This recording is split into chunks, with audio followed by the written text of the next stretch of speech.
आरक्षण का जो फॉर्मूला अभी चल रहा है उसमें सुप्रीम कोर्ट ने वाजिब दखल दिया है।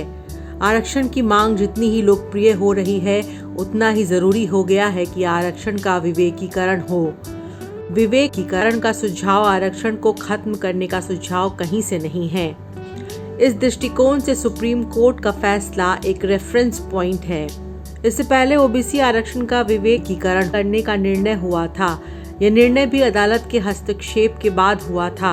सरकारों को ये तय करना था कि क्रीमी लेयर की राशि कितनी हो और राजनीतिक स्तर पर या सरकारों के द्वारा बहुत हद तक धोखाधड़ी की गई। अभी सुप्रीम कोर्ट के आरक्षण के बाद तेजस्वी यादव ने उस पर टिप्पणी से बचते हुए बिहार के आरक्षण फॉर्मूले का सवाल उठाया है। इस फॉर्मूले के अनुसार आरक्षण 50% से 75% करने का विधान बन रहा था।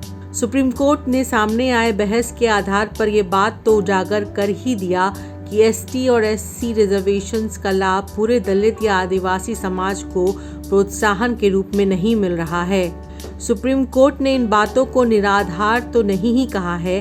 कुछ जातियों ने आरक्षण के कोटे का लगभग अधिग्रहण कर रखा था। इस वजह से दलितों में देश भर में अलग अलग इलाके में अलग अलग कुछ जातियां आरक्षण के आधार पर मजबूत हुईं और पूरा दलित समाज उसे वंचित रह गया। परंतु आरक्षण जितना सिद्धांत आधारित बात है उतना अवसर नहीं रह जाता है कि आरक्षण के लघु फॉर्मूला का मूल्यांकन हो।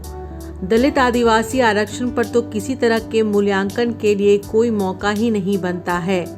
सुप्रीम कोर्ट के फैसले के आधार पर एक उत्तरदायित्व आता है कि स्टेट्समैन और राजनेता सुप्रीम कोर्ट द्वारा निर्देशित मौके का उपयोग करें। आज ये जरूरी काम है कि आज़ादी के 70 साल के बाद गंभीरता के साथ आरक्षण के प्रचलित फॉर्मूले के संदर्भ में सर्वेक्षण और मूल्यांकन हो। जाति जनगणना एक लोकप्रिय मांग बनता जा रहा है। उसके साथ सामाजिक आर्थिक सर्वेक्षण भी करना होगा। जैसा कि बिहार में दावा किया है कि यह काम बिहार में संपन्न हुआ, परंतु बिहार के जाति जनगणना करने के लिए कोई स्वतंत्र संस्थान नहीं बनाया गया जिसको स्वायत्त हो और जिसके आंकड़ों की प्रामाणिकता हो।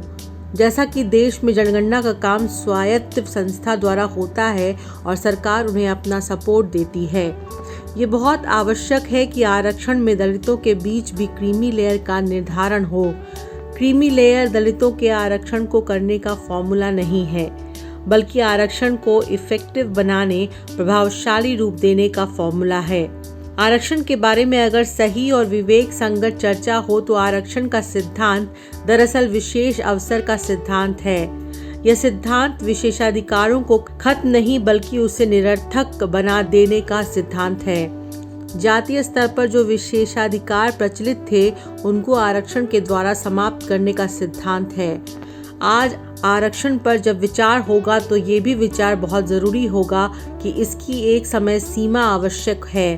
इस समय शांभवी चौधरी ने जो हल्के किस्म का बयान दिया है वैसे बयानों से आरक्षण फॉर्मूले का रिव्यू नहीं होगा। शांभवी चौधरी अभी कम उम्र की नई बनी एमपी हैं और वह लोक जनशक्ति पार्टी रामविलास के द्वारा टिकट प्राप्त करके तुरंत संसद में गई हैं। उनके बयान में विशेष अवसर के सिद्धांत और आरक्षण के सिद्धांत के प्रणेता लोगों की कोई भी समझ नहीं है। देश भर में आरक्षण में अपनी जाति को शामिल करवाने के लिए जितने तरह के प्रोटेस्ट हुए हैं उन्हें भी आरक्षण के पूरे सिद्धांत की समझ नहीं है।